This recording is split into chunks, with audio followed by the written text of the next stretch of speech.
the example of your son, that we can follow him. We just thank you for this school, Lord, and what it means to the kids and the staff and the community, Lord. We just we just ask your help in making the decisions that affects that. And we just ask that you be with us always, and thank you for all the blessings that you give us in this life. In Jesus' name, amen.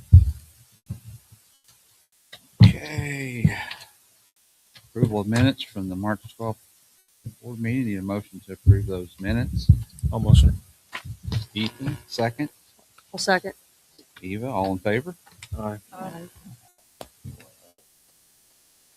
Safety update.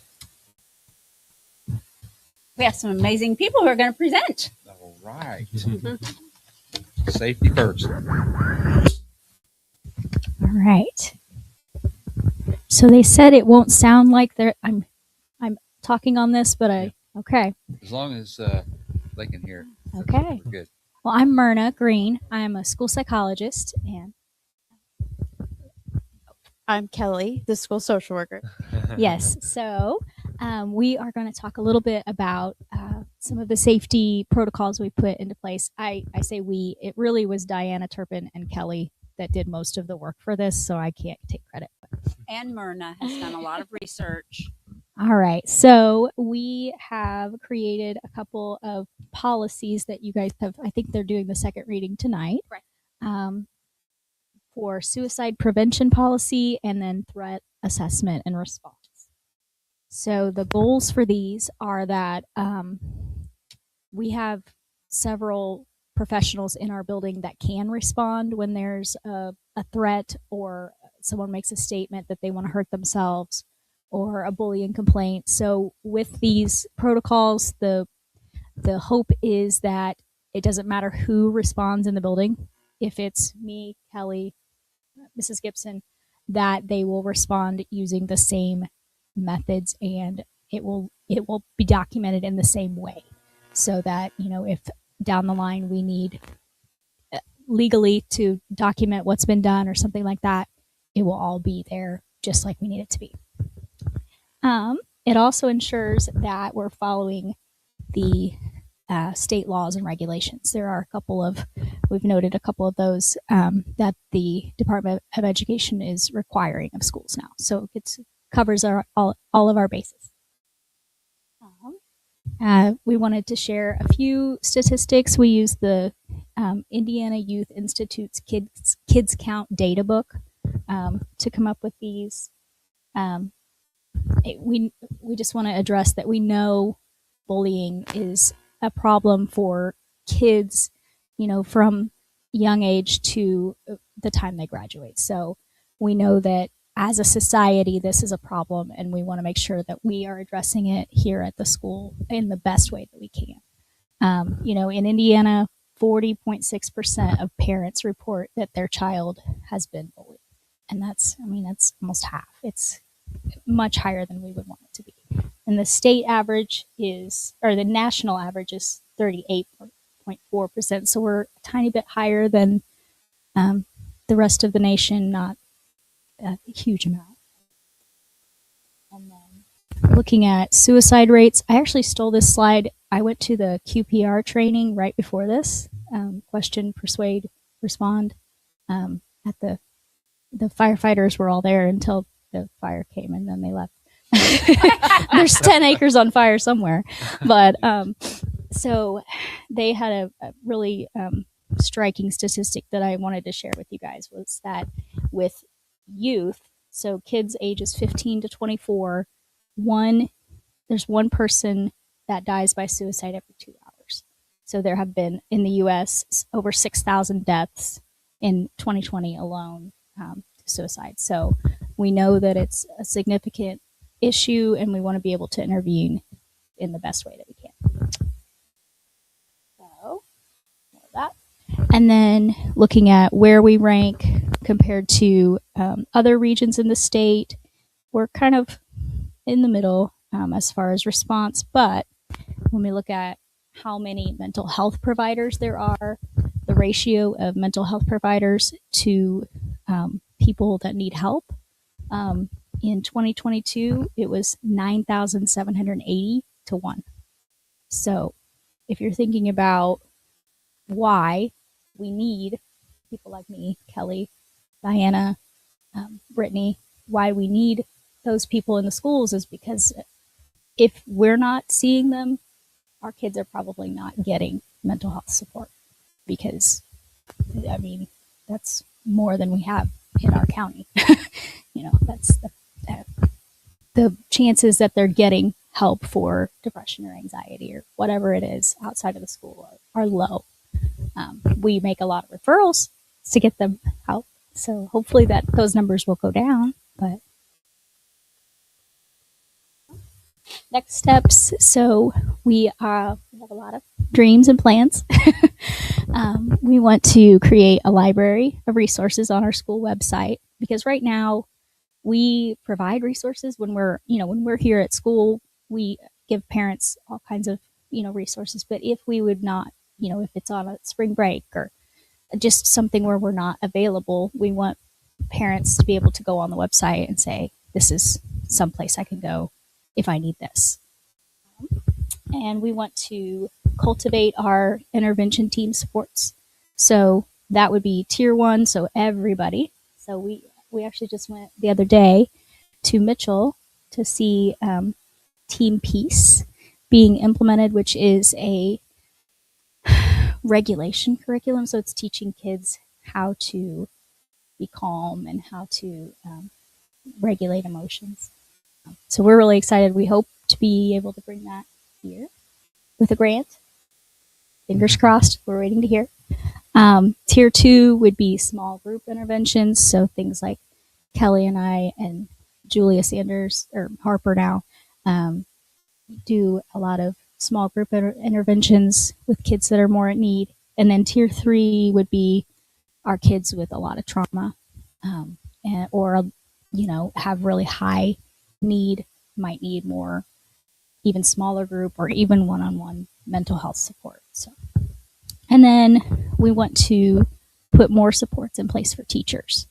And Dr. Lanham has a lot of great ideas on things they've done at some of the schools she was at before, but debriefing after a tough incident, giving teachers, if they need it, a break, that they don't have to just send the child to the office and then look everybody in the face and keep going. Sometimes that's hard if something really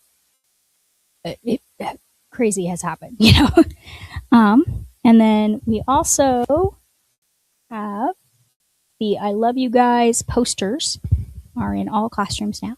So early and Kendra, you could probably jump in too because we went to the training on this. Ben, Kendra, and I went as our school safety coordinators, and we have taken some actions on this. And one of the things, these posters are in every classroom, and I think Ben and was it you, Kelly, right? Who went around to all the classrooms and talked to the elementary kids about this. But anyway, we've been practicing this. It's kind of like your standard response when you have like a lockdown or something. One of the things they mentioned to us, and I hadn't heard it, and I'm not sure if Ben or Kendra had heard it either, but it was like, in the cafeteria where you can't really leave or go to a safe place, you do these stop and think drills. Like you get on the PA and you say, okay, like when buses are rolling in or rolling out, you get on, instead of having like we're going into a lockdown mode, you just say, stop, think about it. What would you do right now? So it was just a stop and think drill. And that was one of the things that we really was important. Our teachers did some training on this virtually on the March 11th. I think it was supposed to be a PD day, but the power went out and we weren't here, but we had, was it March 11th? Is that it? And so anyway, this is what we're using now. And Ben has kind of been leading a lot of this, but the training was phenomenal. And there's quite a few videos and things that we can share with kids to kind of talk them through these things. Kendra, do you have any more to add? Because that was a 20,000. But yeah. I think that's all yeah. Oh yeah. And so our mental health team here at the school, Kelly is our school social worker. Diana Turpin is our case conference coordinator and a licensed social worker. Callie Furman, high school counselor, and Brittany Bushy, who's our behavior and autism consultant. And then myself, I'm a school psychologist. I've actually been here since 2015, 2016 school year, but my role has changed some over the years. But yeah. How often do we address the kids and give them information about bullying and the effects? And I know I go into the library for all the elementary kids at least once a year. We have to do it before October 15th every year. So I go in at least once a year, and then we have conversations, a lot. We had to have conversation with fifth grade, not too long ago, but when the need arises as well, with classrooms and small groups of kids. Yeah. I don't know about middle school. We do the whole month of October. Usually, we discuss bullying due to the same law, and then Miss Eubank has me doing social emotional learning with the classes. So twice a week. So once a week, I load a lesson up for them, and then they watch a video, and then the second day they do like classroom discussions, worksheets, and that could be about bullying. It's about anger, like just different things each week. And that's one thing you mentioned, the TPs. That's one thing we're hoping that will help with bullying kind of incidents, because it will help kids with conflict resolution.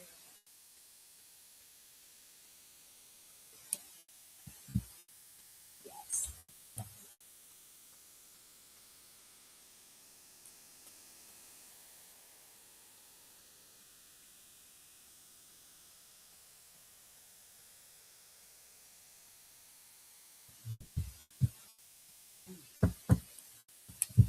thank you.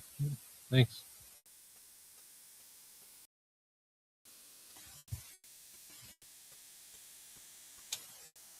I told them they didn't have to stay. If you, I know you have a long drive.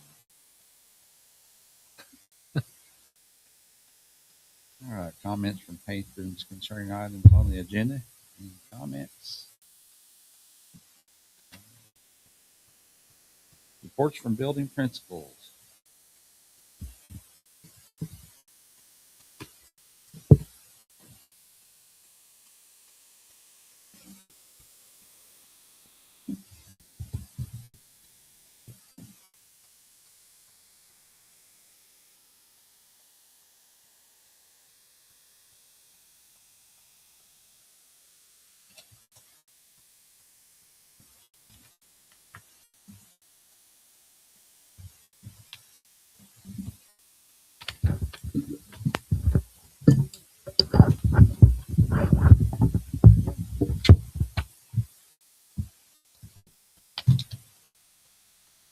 Everyone should have to.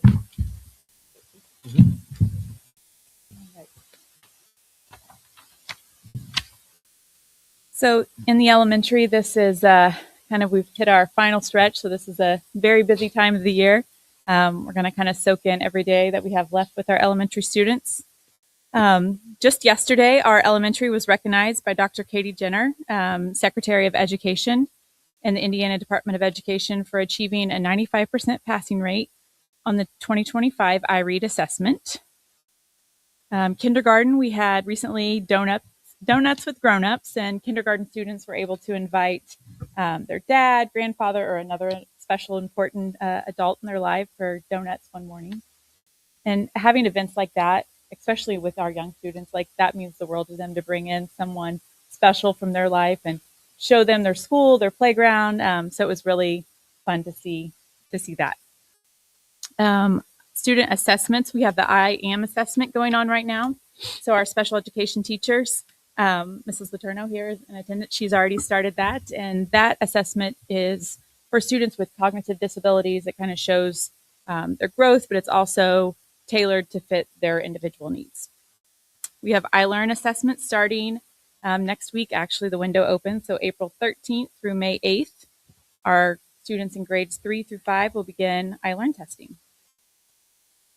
And I just want to give a shout out to our teachers here prepping for the iLearn assessment, or any assessment in general. It takes a lot of coordination. We have students who test in whole group, small group. We even have a few students that are tested individually. So coordinating schedules, making sure we have coverage for the students who are not testing. It is an all hands on deck situation, and they do a phenomenal job of making sure testing is running smoothly and classroom instruction still goes on. So shout out to all of my teachers and aides. Upcoming events, we have STEM Family Night is rescheduled for this coming Tuesday, April 14th. That was originally scheduled for the day that we did not have power. So Melanie Hawkins has done a great job preparing that along with her STEM students. And that is from 4 to 6 p.m. next Tuesday. We also have a very exciting upcoming event on April 16th. Our drama department will perform a mini show of The Little Mermaid for all elementary students that afternoon. And I know Mrs. Bailey and her drama students have been working very hard on this, and we are excited. We've kind of seen little clips and previews from the talent show. We had a couple students that performed, so I'm very excited for our elementary students to see this. And the performance will be April 17th through the 19th, the full performance. And as we wrap up my report for today, I just would like to take a moment to shine a little bit of light on a very important classroom that we are very fortunate to have here at Shoals Elementary. Thanks to our school board for pushing for that a few years ago. But our whole child classroom in the elementary, this classroom reflects a commitment to supporting every aspect of every child's growth, academically, socially, and emotionally. It is a meaningful part of what makes our school a caring and supportive place for all students. We are proud of the opportunities we provide and are grateful for the staff who make a difference in each child's life every day. What makes Shoals so exceptional isn't just what we do, it's who shows up to do it. Every day, Mrs. Childress and her team, Mrs. Taylor and Mrs. White, provide consistent care, structure, and emotional support and patience, a safe place for students to reset, grow, and succeed. And that level of support does not just stop at our school doors. Our special education bus driver, Miss Jennifer Wadsworth, continues to create calm, supportive start at the start and the end of many of our students' days. So I just want to thank you all. There's a couple in attendance tonight, but this classroom has been phenomenal for our students, and I just want to thank you for the opportunity to have it. That is all I have. All right. Thank you. Thanks very much. Okay.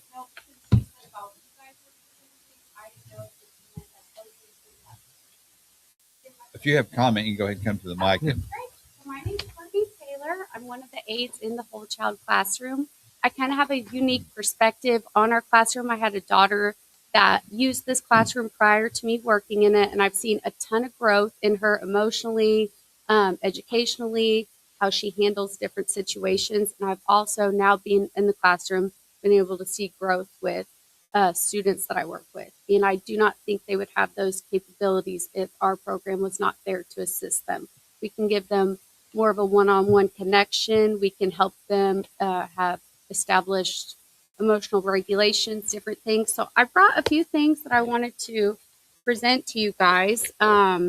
Just some things that I put together. I did make a letter that I wanted to everyone. You. I have a few of them in here. Sorry. She can read quick. No, I mean, there wasn't anything in it. I'm just like, oh. No. Thanks. You're welcome. Just getting a glance of it. Here you go. Thank you. thank you. Thank you, Courtney.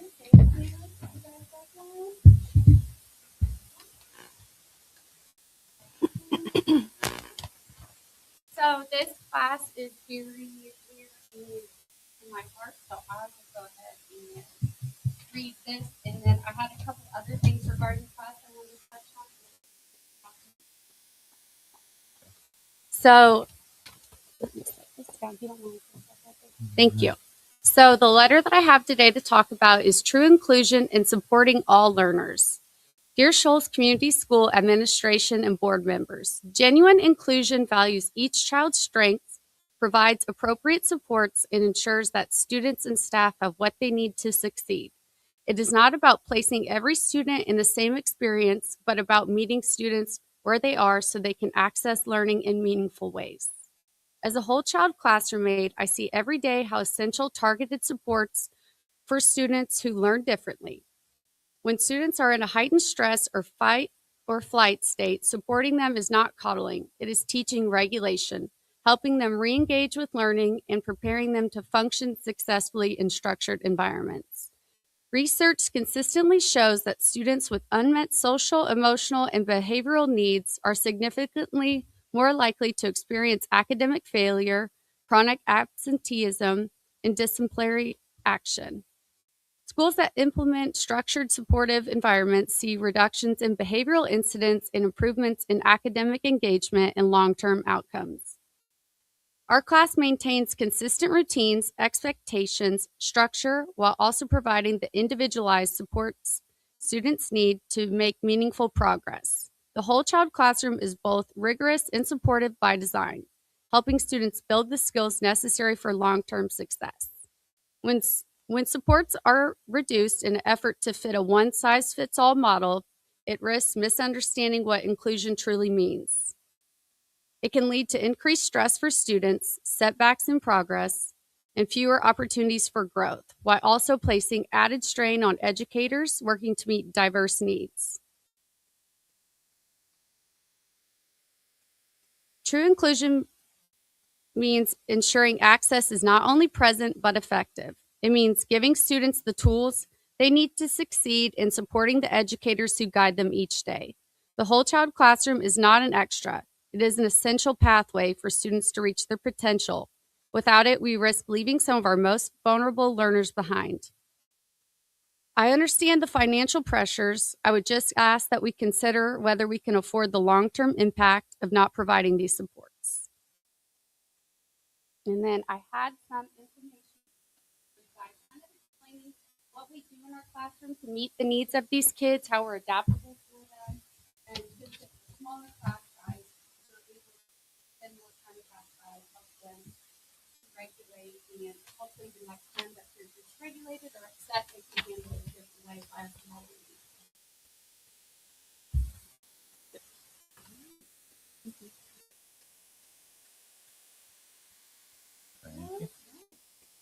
Thanks.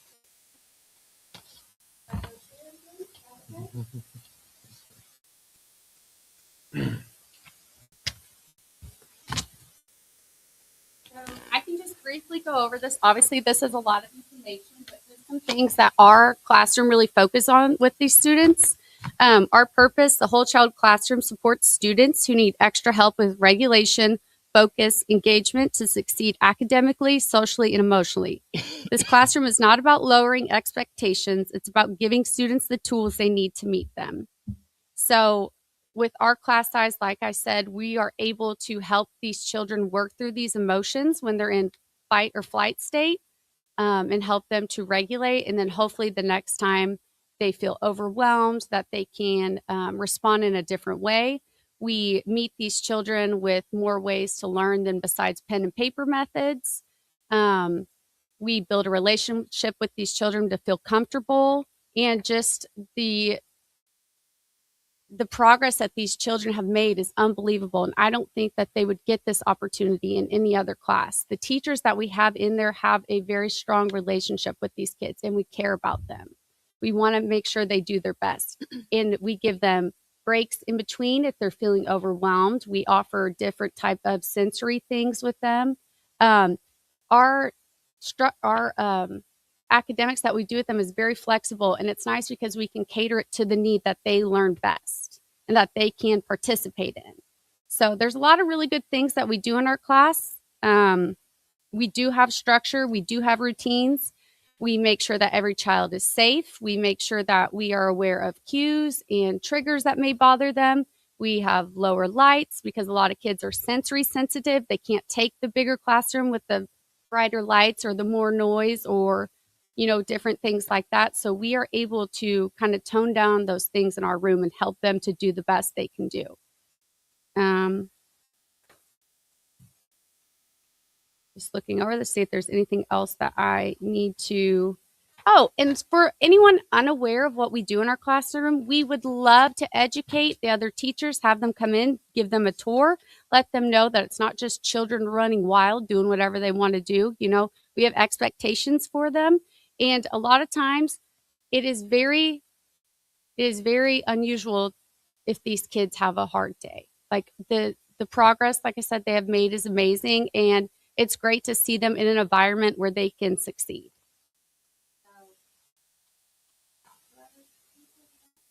And then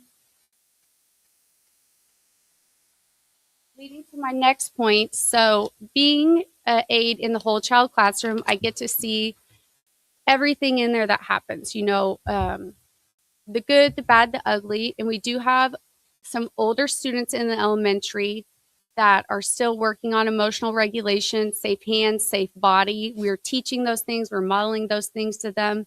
But things can get dangerous. And one thing I think that our school would really value and could really use in a worst scenario would be a de-escalation room, which would kind of model like a safe room. There are grants available that you can apply for to build these safe rooms. I have some little packets here that I can kind of look over them too, and then I'll go over that. I've tried to stay organized, but that is like not my forte. So bear with me.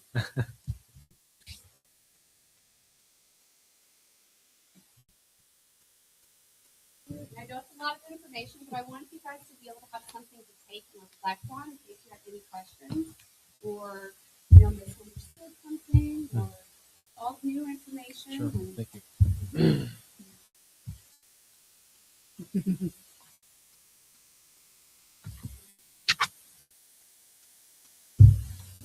so, if you are unaware of what a de-escalation room is or a safe room, basically it is a room so the student could not harm themselves on the floor, on the cement wall, on things in a classroom like a desk.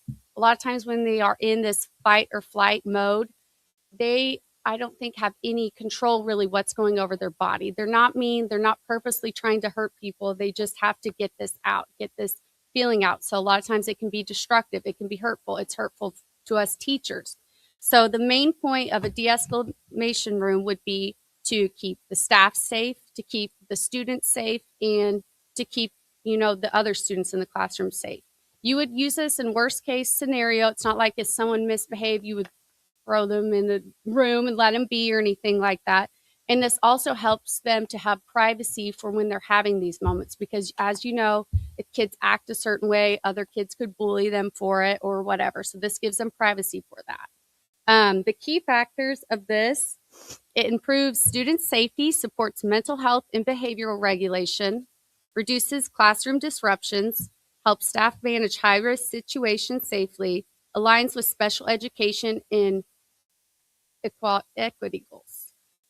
So the difference between a de-escalation room and a sensory room is more of a preventative thing to have when a child can't regulate their emotions, when they're overwhelmed, they can't stay engaged, and they're kind of past the point where you could have a psychologist or counselor talk them down, because at that point they're not able to receive what you're saying. So de-escalation room manages emergencies, prevents immediate harm, protects staff, students, and peers. And it says also, which is an amazing point, because I've noticed this with children that we've had to escort to the office or make sure they stay safe. It provides an alternative risk to hands-on restraint, gives the student space to regain control of emotions, and it helps schools to follow safety protocols and legal requirements. So I did list here some funding options that you can apply for, so our school does not have to pay out of pocket whatever the amount could possibly be. There's a few different ones there, and I did list a few different sizes that the rooms could be to possibly fit in classrooms that we have. And then I did write down a building budget, kind of what to expect that you need. And where this huge blank spaces, I had a picture and it did not paste, so sorry. But I also said to help with installation costs, maybe that could be a project for Mr. Ben Kent and his staff. I know that they've done a lot of really cool things around the school. And I did write down some possible room numbers. We don't need a whole room. Obviously, the smaller the space where we could have it, the better, because We don't want the child to be in a large space exposed to things in a classroom to hurt themselves. And then I put on there kind of an estimation for a plan of how long it could take. It could be a month total from approval to completion. And then on the end, it's just kind of a closing statement talking about things that our school will benefit from and the children staying safe and different things like that. So I wanted to get that to you guys. And then after this, I believe this is all that I have. So I just wanted to give a printout of different classrooms for special needs kids and how they're not all the same. So if you get rid of one, it's not like you can shove them in another room or anything like that. There has to be certain qualifications that they meet. And also things, if we take away how much these children are going to not progress, they're going to go back.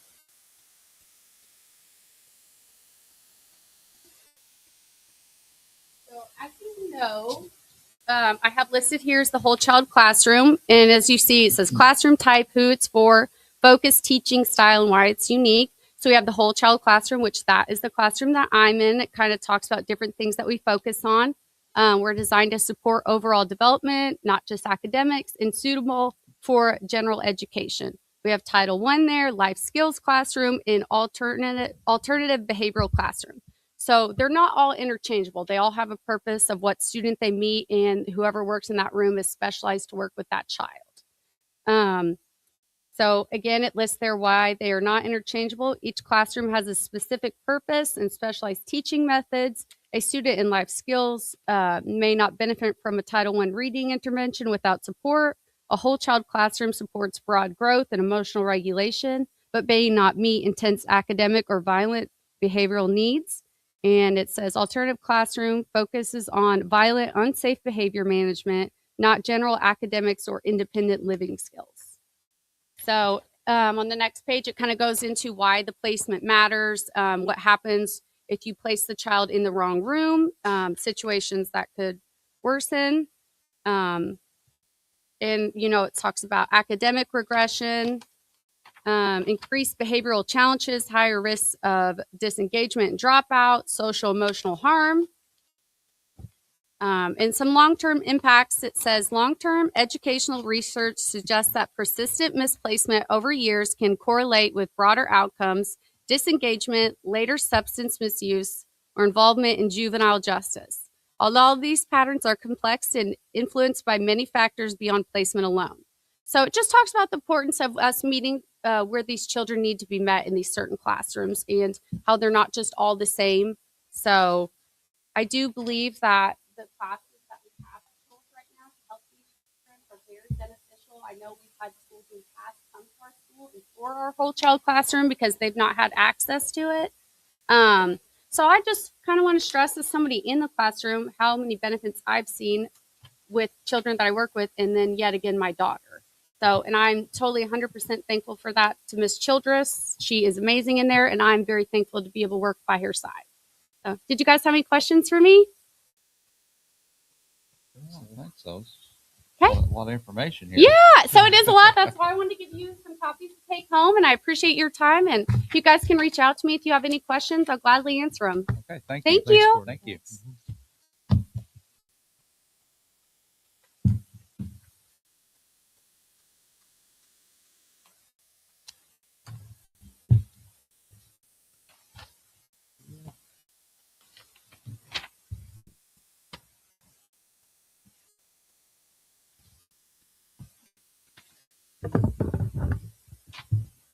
So as everyone has heard for the last several months, the dreaded grades are coming back from the state, and SAT is part of that accountability. So Danielle and I bribed our juniors this year, anything and everything, if they would get a qualifying score of exceeds or meets. And we had 21 juniors qualify for this SAT incentive. So they either exceeded both ELA and math or one or the other on the SAT. So I'm proud of them for that. They took a vote on which activity they wanted to do. I listed like 5 different options, surveyed them, and amazingly, they all but 2 voted to go to Holiday World, which me and Danielle thought that would be the least favorite, but that is what they chose. So Holiday World does offer 4 school day discounts in May.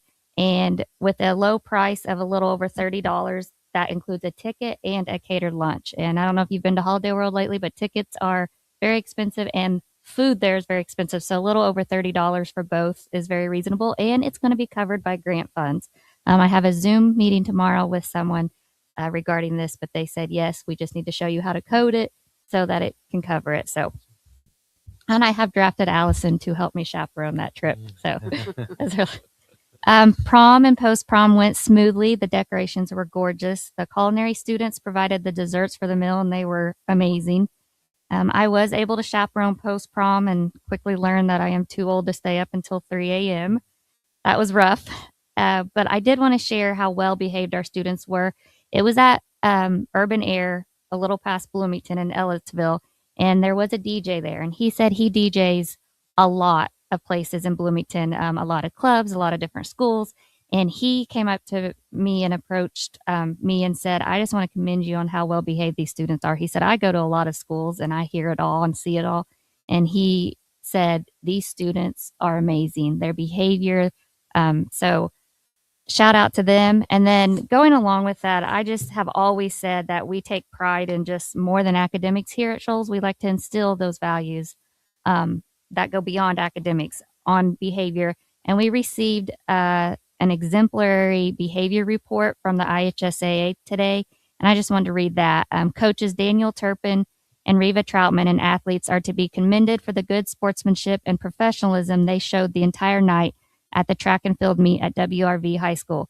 The athletes were courteous and respectful when given instructions or when a question was asked. And this was sent in to the IHSAA by an official. So again, shout out to our amazing students for how respectful and well-behaved they are while they're out and about representing us. A Lunch and Learn was held on March 31st. It was a huge success. This was for new businesses and organizations who are willing to take on interns, which will help us with the new work-based learning graduation requirements. The new diplomas are really focusing on work-based learning, and you have to have so many hours to get in to qualify for certain diplomas.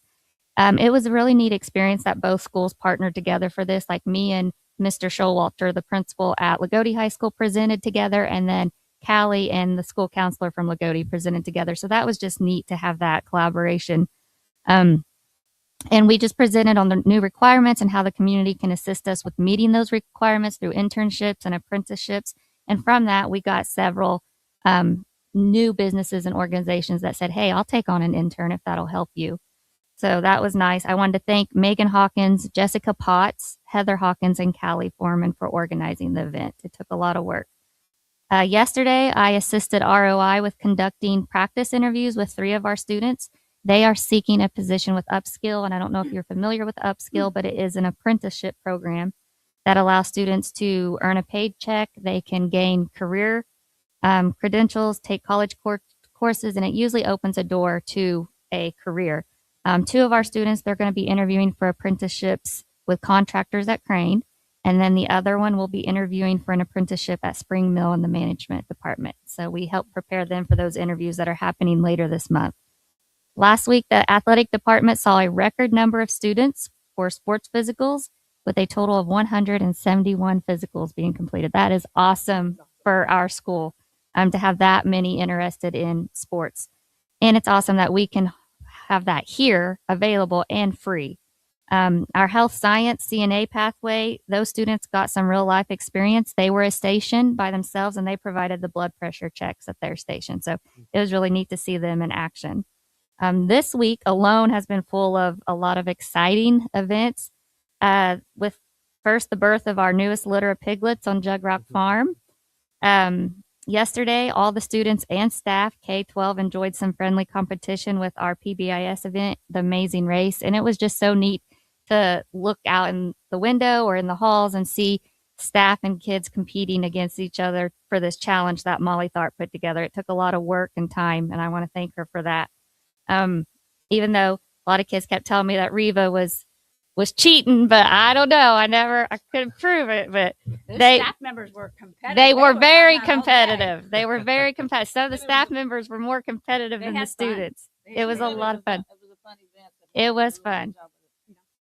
We ended the day with a talent show, and we got to watch several students showcase their talents, from singing to playing an instrument to seeing some comedians. Both students and staff took the stage on that. And there were some students that don't ever talk, and they got up there and belted out. I had no idea they even sang or played an instrument. So that was really neat to see. And we were also notified yesterday that our school was selected as a SCSC School Award recipient and will be receiving $1,500 to go towards our early college program. So that was exciting. A huge thank you to the Martin County Health Department. They come in once a week to teach the Catch My Breath program to our high school health students.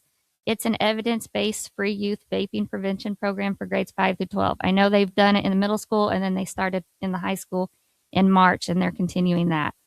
And then April and May, like Miss Gibson said, it's typically our busiest months at the school with testing season. We're prepping for graduation, awards programs, end of year events, such as special track and field, senior decision day, early college week, career fairs, and field trips.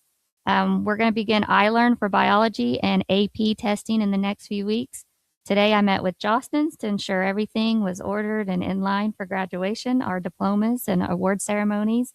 And then Drama Club, like Miss Gibson said, they are showcasing The Little Mermaid next weekend, and they will have 3 different show opportunities if you can make it. They've been a lot of fun to watch. So that's all I have. Thank you. Thank you. Thanks. I have Miss Eubanks update, but I didn't print enough copies. That's okay. I'll put it in your weekly email. But so she said so she had to go. She's doing a new principal cohort, and she was stuck in traffic about 4:30 and then coming from Indianapolis. So we just told her not to stress about it, and so we're covering. And I think she said she had a great day of learning. So she wants to shout out to the leaders behind our student programs. Shout out to Melanie Hawkins and Cassie Phillips for giving our middle school students an opportunity to participate in the science fair at Crane on Thursday, April the 2nd. Shout out to Reva Troutman and Ashley Montgomery for giving their middle school students an opportunity to participate in Junior Beta. Tuesday, April 7th, 30 middle school students were inducted into the Junior Beta. Shout out to Marley Tharp for organizing the amazing race for our monthly PBIS reward on Wednesday, April 8th. A big shout out to all those middle school teachers who participated in the fun. They were still laughing about it at the end of the day yesterday. Mm. Shout out to Megan Hawkins for organizing the talent show for our middle school and high school students. Shout out to Danielle Cornett for communicating schedules and deadlines regarding testing to teachers. We are definitely in testing season. iLearn Checkpoint's 3 testing window closes this Friday, April the 10th. End of the year iReady benchmark testing window opened April 1st and will remain open until the end of the month. And finally, iLearn summative assessment window will open Monday, April 13th and close Friday, May 8th. So a lot of things going on in the middle school. On Wednesday, she talked about what they did yesterday during PD, teacher accountability. They participated in PD, and she shared an article from Ball State titled "The Value Added Measure of School Performance," and a couple of days before our meeting, so we could discuss the article and findings and what may contribute to the results of the findings. The study attempted to more accurately assess the quality of Indiana public schools by applying and adjusting performance measures that takes into account community poverty and demographic favors. The study goes in to demonstrate the percentage of actual average proficiency scores on iLearn assessment, and then shares the predicted proficiency, what it should be when we take into account those added value measures. The value added score the study provides is the difference between the actual and the predicted scores. Schools are ranked in 1 of 5 quantities. Schools score of 1 have actual iLearn proficiency average that exceeds the predicted measure between 7 and 31%. Schools that have a score of a 5 have actual iLearn proficiency averages that fall short of that predicted measure. It's a lot of data and statistics in that article. The report revealed that based on our 2025 8th grade iLearn ELA math proficiency, Shoals scored in the 5th quintile. our actual proficiency average was 19%, while our predicted proficiency was closer to 42%. An alarming comparison was that Crawford County, frequently identified as the highest poverty rate school in Indiana, scored in the first quintile. Their school exceeded the predicted measurements by 31.5%. So their team had a great discussion on what may have led to this discrepancy and what we could do moving forward. And I was in there when they were having the conversation, and it was a really great conversation about next steps for them as a team and next steps for their students. And she talked to them about the adoption of a growth mindset and moving forward with that. So it was a really great day of learning for them yesterday, and they really dove into the data through that process. I stopped by in there, and I love some data. I like good data. Yeah, Bad data. yeah. And that is Carol's update. And the kids were very well behaved at the science fair. I tried to take pictures with the parents and so they see their kids. And I overheard. Wasn't one of their judges. I judged other schools because I would be definitely favoring our school, and they knew that. They made a remark about it. So we didn't want to hurt her own. But people were commenting in the other tables and areas how the Shoals students definitely, that was one of the grades, was how you reacted with other people, how you behaved as far as when the judges approached you. And they said Shoals was very approachable and very well prepared with what they did and how they designed their project. So kudos from people I love it. outside of someone who has favoritism. A lot of great compliments on the student behaviors over the past couple weeks. It's been great. All right. New business, personnel items here. We got a approval of early college leadership team stipends, $500 each. And that's Tina Rue, Myrna Green, Kendra Hovis, Ben Kent, Megan Hawkins, Danielle Cornett, Callie Furman, Tim Bauer, he's at VU, and Carol Eubank. Brittany Bushy requests maternity leave August 4th to October 16th at 26. Motion to approve those two. I'll motion. Eva, a second. I'll second. Ethan, all in favor? Aye. Trip request. High school culinary class to Martin County senior citizens, March 30th. Mrs. Goodman's juniors and seniors to Mitchell for the Cosmos Career Fair on April 17th. Motion to approve. I'll make a motion. I'll second. Lorna and Eva, all in favor? Aye. Some more trips. High school rocks catering culinary to St. John's Center in Lagodi to participate in the Martin County Economic Alliance Leadership Group on April 24th. Special ed classes to Mitchell for the Cosmos Special Ed Track and Field Day. That's May 1st. And Mrs. Goodman's class, grades 6 through 12, to Holiday World for the Easter Seals Day of Play on May 8th. 6. Motion to approve. I'll motion. Ethan, a second. I'll second. Lorna, all in favor? Aye.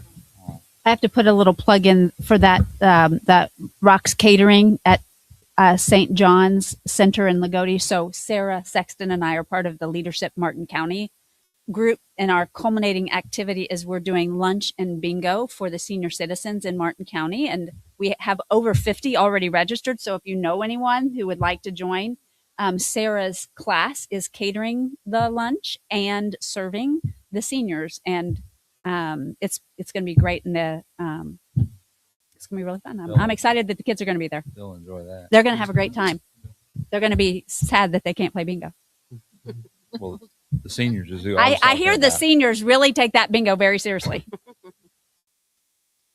Policies for approval. There were 3 in March packet: suicide prevention, threat assessment, response protocol, and preschool updates. Motion to approve those policies. I'll motion. Eva, second. I'll second. Ethan, all in favor? Aye. Facility usage events. Beta Club to host blood drive in the auxiliary gym on September 30th of 2026. Glad to see that come back. Roadstar Driving School to hold classes at the high school during the summer of 26 with Mr. Scott Fishback teaching the classes. Motion to approve. I'll make a motion. I'll second. Lorna and Eva, all in favor? Aye. Aye. Donations, U.S. GIP, donation of gypsum dust to line the athletic fields. Motion to approve. I'll motion. Ethan, a second. Second. Lorna, all in favor? Aye. Aye. Appreciate that. That's what's going to go in that big buggy that was delivered today. See, appreciation email from Amy Money regarding our maintenance staff. Motion to approve that. Lorna, second. I'll second. Ethan, all in favor? Aye. And items after 4. We've got summer school to tentatively be held May 26th to June 5th from 8 a.m. to 11:30. Motion to approve that. I'll motion. Even a second. I'll second. Laura, all in favor? That 5 days a week. Yes, and those kids will get breakfast and lunch. Actually, I think it's a total of 9 days because the 25th is the Right. holiday. Okay. Memorial Day. And that will be, well, we have to work out the details with the high school, but it will be 3rd grade only, correct? 2nd and 3rd grades. Yeah. Yeah. And at the end of that, will they retest? Yes. Okay. The 3rd graders will.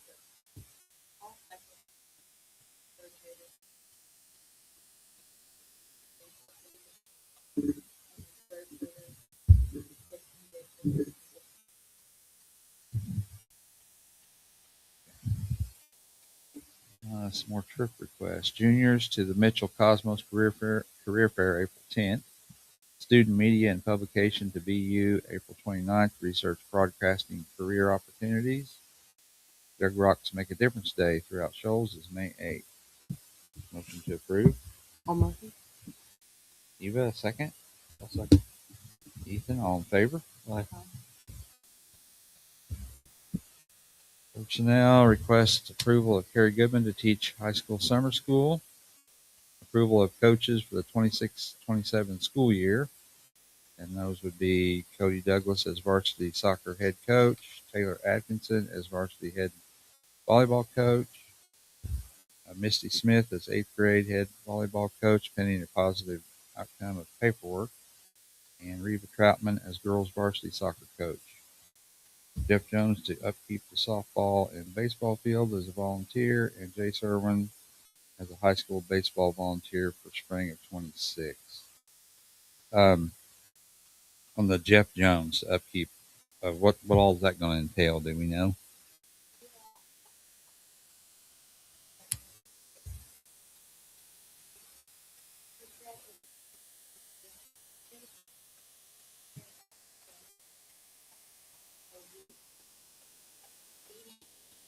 Whatever they did, he like said that.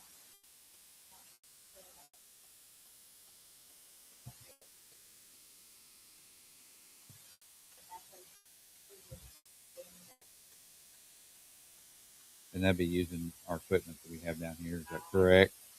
Or It would be. I think Dan. Danny used all of our stuff. Yeah. Danny did. Okay. I assume so. I just wasn't sure how it was going to be. Okay. Motion to approve those personnel issues. I'll motion.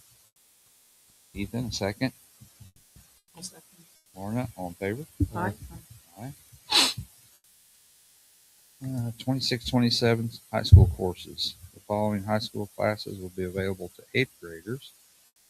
Health and PE, Spanish 1, pending student qualification. Project-based learning, enrichment students at above proficiency. Following CTE classes will offer a high school credit and will be open to 8th grade students. Engineering essentials, intro to construction, both those are new. Intro to health careers, intro to business, and intro to ag. And the following new courses will be offered at the high school level. Child development, it's an elective class only. gas welding processes, abnormal psychology, that's needed to get an associate's degree, computing foundations for a digital age, and topics of computer science. Motion to approve those courses. Motion. Eva, second. I'll second. Ethan, all in favor? Aye. Aye.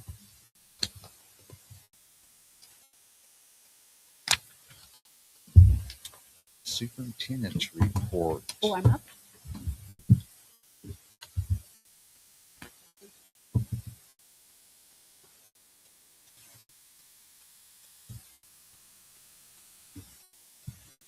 Well, she's getting that stuff ready. I'm gonna go ahead. I'd like to read this.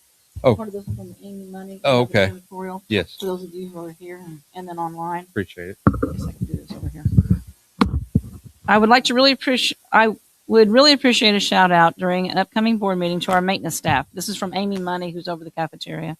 The success we have in the kitchen would not have been possible without their support. Yesterday alone, their actions literally saved us thousands of dollars worth of milk and juice. They helped me take the coolers through the high school and plug them in the tornado shelter, which has a generator backup. All of our products was completely uncompromised through a 5-hour power outage. They help us sanitize the cafeteria daily. They respond to equipment malfunctions, provide janitorial products, and sound advice regarding preventative measures. Plus, they are always, and I mean always there when we call them, regardless of the issue. This shout out has been long overdue, and I am purposely taking time to try and give them the recognition and appreciation that they deserve. Best regards, Amy Money, Food Service Director. Thanks. I second that. They are amazing. Not just in the cafeteria, but Every day. So today I'm coming back around again, and I forgot my buckets, but I have new buckets thanks to Darla, but my tags are falling off. But these are the buckets that we continue to talk about: the education bucket, the operations bucket, rainy day, and then this is the debt service bucket. So we continue to talk about our buckets as we move through our updates. So this slide is the same every month. Actually, we are still at 564 for our enrollment. This year we've kind of maintained. We were 564 in October and we're 564 in February. So we're looking for that. Certified staff over the years. This is where our progression is with our certified staff and where we are. 2025, we have 53 certified teachers.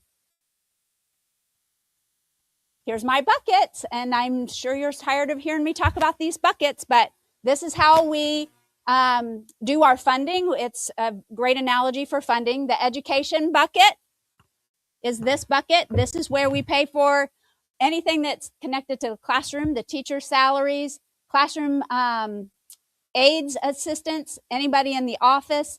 It's based on the bucket has a lot of pieces to the puzzle, but one of the biggest pieces is on our enrollment. The funds that we get based on our enrollment goes into this bucket. And so this is one of the big buckets that we're talking about now as we have moving through our progression when it comes to, we're looking at enrollment for next year. We look at enrollment every day, just making sure because we want to make sure that we have the funds in our education account to be able to pay for the things that we need to pay for. Operations fund is this bucket also, is another one. This is the one that we're going to talk a little bit about because this is the one that's affected by the new tax cap, the 1% tax cap. Every family or every household will get a tax credit this year of up to $300. But those tax credits that we get on our house from our households actually will impact the operations fund at our school because that $300, that up to $300 that people are getting for tax credit will actually come out of, some of that money comes out of our operations fund, and I will show you how that will affect us over the next few years. It also affects like your public libraries, all of your public entities, your government, your courthouse, health, your health department, those entities that are government agencies. Those are the two big ones that we're going to kind of talk about. This, so yesterday we had Chad Blacklock, which I have mentioned his name multiple times over the past few months. He came in and talked to our staff about what money goes into the education fund and how that plays out for us. He said it's driven by the number of students enrolled in our district and can be adjusted every 6 months. So he also said and shared there are different grants and complexities that go into that also. State tuition support, our special education dollars go into that same bucket. Our CTE funds go into that bucket. Who sets the funding levels? It's controlled by the legislatures. And it's set for 2-year periods of time on odd numbers. And I'll show you on the next slide what that means. Factors that impact revenue for our education fund, it's kind of like your home budget, right? What things kind of impact your budget at home? For example, if you have, when we purchase curriculum, that is something that we have to think about because that's a long-term investment. Just like at home when your refrigerator goes out and you have to think about buying a new refrigerator, it's that investment piece, right? So we have all of these things that impact the factors that go into that education fund. Enrollment, our poverty level, number of special education students, number of students graduating with honors and vocational diploma, vocational programs, offerings, and of course it comes down to legislators. So there's a lot of pieces to the puzzle that go into that bucket.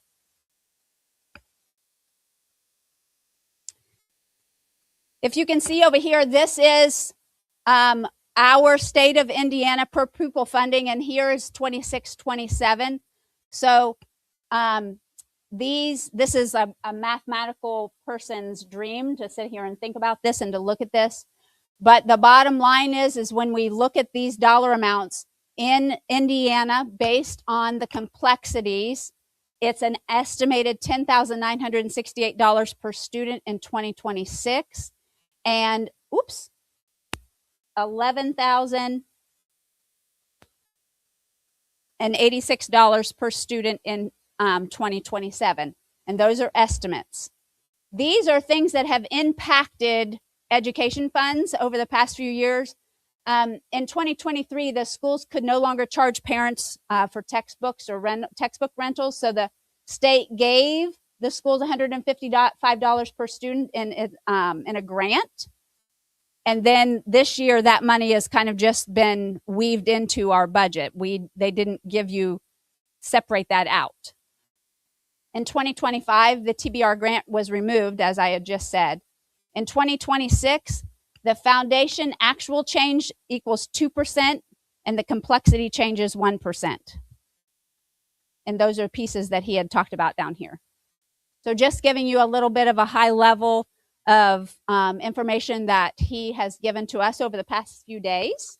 I think maybe it's worth mentioning too, the basis for what the state gives us per pupil is less than what that complexity number is, right? Correct. By a pretty good margin. Yes. Mm-hmm. Yes. It's up to us to make up the difference. Yes, it's up. Yes. Did anything I leave out? Because we've all talked to Chad about this and I didn't want to get too deep in the woods, but I thank you for pointing that out. Whoops. Every month, this is kind of the things that I talked about. Kendra Wright fills these in for us. So our beginning balance in our education fund, of course, our enrollment has kind of stayed the same. Our beginning balance, our expenditures, and our revenue. I keep touching that. Usually that doesn't work. Our expenditures and our revenue. Back to the operation. This is kind of our savings balance. I put that in quotes because that's kind of our savings balance. This unencumbered balance, and then the percentage.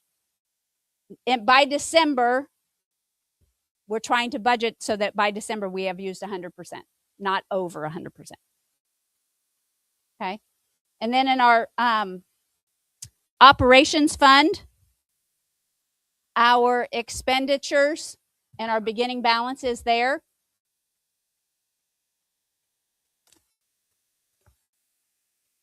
And then this is our debt service, our bond money that we have. Our goal is to finish the FEMA shelter. I think we're getting close, very close. We are looking, as noted in previous months, Kendra wrote a FEMA grant to have our track repaired. So once FEMA comes back to work, then we will, I think that's slated to start in June. So we're excited about that. We're also going to update the ceiling in the multipurpose room, and we're updating our radio receivers and repeaters for our buses and our communication devices within the building. Right now, our handheld radios, you have to almost stand outside to be able to talk with buses that are far away. So it's just been a little bit of a safety thing that we've been really worried about and working through. Of course, our bus drivers are great, and they kind of tag along. So if I say something and they can't hear me, then someone else in between will say it. It's like the telephone game. So Chad Blacklock's financial projections, I said we would come back around, and that's the things that we were talking about earlier with the education fund. Dr. Dykstra completed the special ed evaluation program of our program, looking at staffing and ensuring we're providing exceptional services to our special needs kiddos, and she will share that information with staff next. And then we looked at our preschool analysis and enrollment, and then we had our preschool roundup on March 24th, so we have those numbers. So Shoals has done it. We've conducted a budget review to take a closer look at how our financial resources are currently being used, and we plan for the future. Changes in enrollment. So our enrollment has declined, as is 70% of the school districts around the state of Indiana. And we are looking at state funding and the rising costs that have impacted our budget, and reviewing these areas to help us respond thoughtfully and stay ahead of future challenges. As we all know, everything's going up in cost. And so we're just really being mindful of our finances and our budget, and thinking of ways outside the box. By taking a proactive approach, we can ensure that our spending aligns with the district priorities, it supports student needs, and maintains long-term financial stability. As I had said, 70% of the schools around the state have declining enrollment for various reasons, but across the entire state, every school district's having these conversations. So I feel like it's important that we have that conversation here, and that we're very transparent about our finances, as I had stated in December when we started talking about things. So our estimated enrollment, Chad Blacklock helped us with these. So these are our extended enrollment. We think that we have a number of possibly losing 10 students per school year. So that will affect our funding, our state revenue over the next few years, which would increase our reliance on our cash reserves. We have done a great job. This district has done a great job of maintaining cash reserves in their education fund. But just know that if we have to use these reserves, we have to get permission. In December, we got permission through a resolution and a board meeting to use additional appropriations, and that's what that was.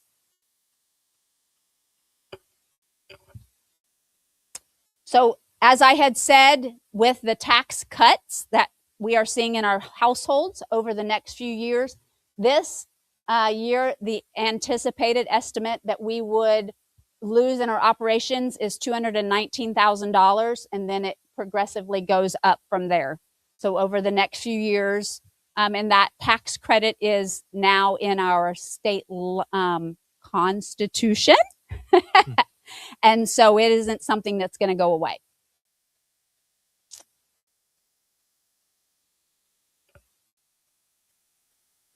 So it's important to remember that unlike a business, schools cannot raise prices when the costs go up. We can't stop offering required services when they're expensive. And we can't move money from bucket to bucket. So it's important to make sure that we're paying attention. One of the big required services that really is expensive for us this year is speech. So if you know of a speech pathologist, we would love to have a person to come in and do speech with our kiddos. So we have been talking about that all year. Right now we have virtual speech and it's quite expensive. Moving forward, we're going to align staffing and services with enrollment and program needs. We're going to negotiate savings in our future contract dealings with vendors. And we're going to continue to focus on revenue generation through optional services, grant writing, and sponsored partnerships. And I will have to give a shout out to our technology department. They've helped us really take a dive and look into things that we're using, things that we are not using anymore, software, just different things. And I think that's been a really great thing for us to do. And I appreciate that Matthew and Josh Gates have taken the time to help us with that. And we will continue to look at every piece of the puzzle. As shared previously, Shoals Community School Corporation has focused on saving and managing resources responsibly. Because of this, the district has built financial reserves that allow us to make timely and thoughtful decisions when needed. And over the next few months, we will continue to carefully review our financial outlook, including enrollment trends, funding, and expenses to guide our future planning. Our goal is to make informed decisions that maintain financial stability while continuing to support the needs of our students and community. And this is some recommendations from Dr. Dykstra. As I said, our special ed staff will meet with her and she's going to kind of review the whole evaluation that she did, but she is looking to develop procedural documents, develop criteria for placement, social worker behavior consultant services, expanding our RTI process, developing procedure manuals for teacher assistants, and develop job descriptions for special education staff. And there's more to that puzzle, but that's kind of the overview, but she will be meeting with our team to kind of talk through that. In our preschool, we had 18 kiddos registered for preschool next year. The cost is about $25 a day for each student, including breakfast and lunch. We're waiting for our PTQ rating visit. And to be fully transparent, that's a little bit of a twisted mess right now because that whole organization has taken a change in staffing. So we're still, Danielle and our team is working through that. We got some emails yesterday that we're kind of wading through with our path to quality visit. Preschool is one of our services that is not funded in from any of these buckets. It is only funded through the money that we take in from our cost of $25 per day per student. We do not get any money from the state or grant funding at this point for our preschool.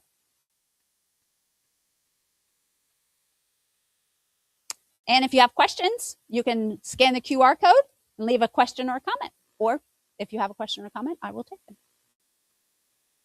I think one thing to also kind of doubling back to the finances a little bit, right? We're looking at our efficiencies, trying to find where we can buy down some things, run a little bit more efficiently. But I think it's also important to understand that the board is taking the time to look at what it takes to correct some of those enrollment deficiencies, right? So what can we be creative in and what we offer here, things that we can do to attract more students, and that kind of approach the problem from that aspect as well. So Market the school. So not just trying to meet the problem where it's at, but trying to correct it through other means, right? So just want to make that known as well. And if they have ideas or suggestions, we're absolutely sure. welcoming conversations and ideas and suggestions. We're here for this community and every day, and these kiddos, making sure we spoil them every day. Do the best job we can. You want to talk about? She's got a question. Oh, sorry. It will be yes. Sorry, Diane. I didn't see you back there. Or your hand up. It'll also be on the YouTube video as well, so you can go back and rewatch it if you want. Yeah. You're going to mention these two items?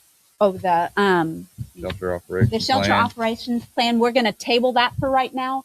And then the McKinney-Vento plan is also on our website. We updated our McKinney-Vento section on our website. There's some information on there for you, but it is how we handle kids that might be displaced out of their home and maybe staying with a grandparent or another family member or a friend. But it's our process that we go through with our social worker team and our admin team of how we handle those types of things. But That's the first reading on that. this is the first reading on that, but it has been updated on our website.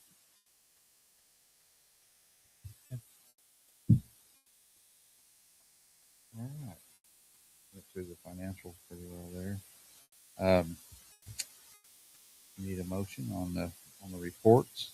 It's nurse's report, leave of accounting, and the financials. Need a motion to approve. I'll motion. Eva, second. I'll second. Ethan, all in favor? Aye. Aye. And we need a motion for approval to pay claims. Motion for that. I'll motion. Ethan, second. Lorna, all in favor? Aye. Aye. Anybody have anything else? A lot of great things happening. Spring is busy. That kids are doing great. Busy. Busy. Staff, team. The year is almost done. Can't believe it. Graduation is upon us again already. Yes. And just so you know, Megan has said you need to be here at 1:30 on graduation day, prepared and ready to get a picture. Picture. That's very important. Picture. All right. A new one for the website. Anybody have anything else?